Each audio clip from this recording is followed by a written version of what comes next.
With the Supra sold and the Brummy bag got set on fire, I wanted a 4Runner, so we looked at this one in Adelaide, but it was an absolute piece of shit. So we got straight on an aeroplane and flew from Adelaide to Maroochydore, and we got picked up by a strange man at the airport. He drove us back to his house, and we gave him some cash, and we drove home in this car. That I didn't check over, and we drove 27 hours in it, and surprisingly made it in about 50-degree weather, and Peko passed away.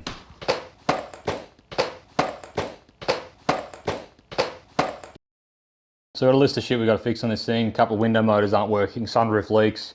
It is due for a cam belt. I'm just going to do the water pump while we're there. I reckon the radiator cap's buggered. We're going to do a thermostat. Also, every ball joint in the front of it is about to fall out. You can tell by the scrub and angle of the front wheels, which is pretty bad. We've got oil and new coolant. I also just bought some new CV shafts because I have a lift kit that isn't fucking here yet, but it's meant to be. And the second we have increased angles, they're going to tear the boots because it's old and fucked. So we'll put some new CVs in it, and as we know on the channel, I love doing CV shafts and everything.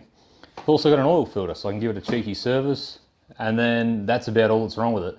We've also got a set of 285 75 16s to go on it, and that will look sick, but we'll get it registered first because South Australia is weird with vehicle examinations, and they'll have a cry over big wheels on something.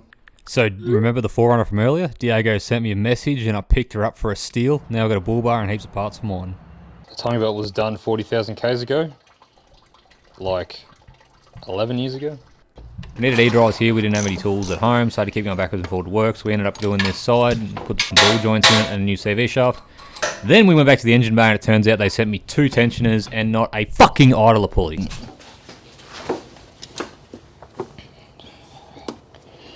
Shit. Well, I just hit the fins, hopefully.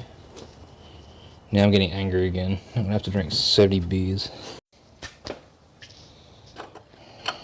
Full range of parts, oils, tools, car care products. I also just don't like that kind of spoke on the phone.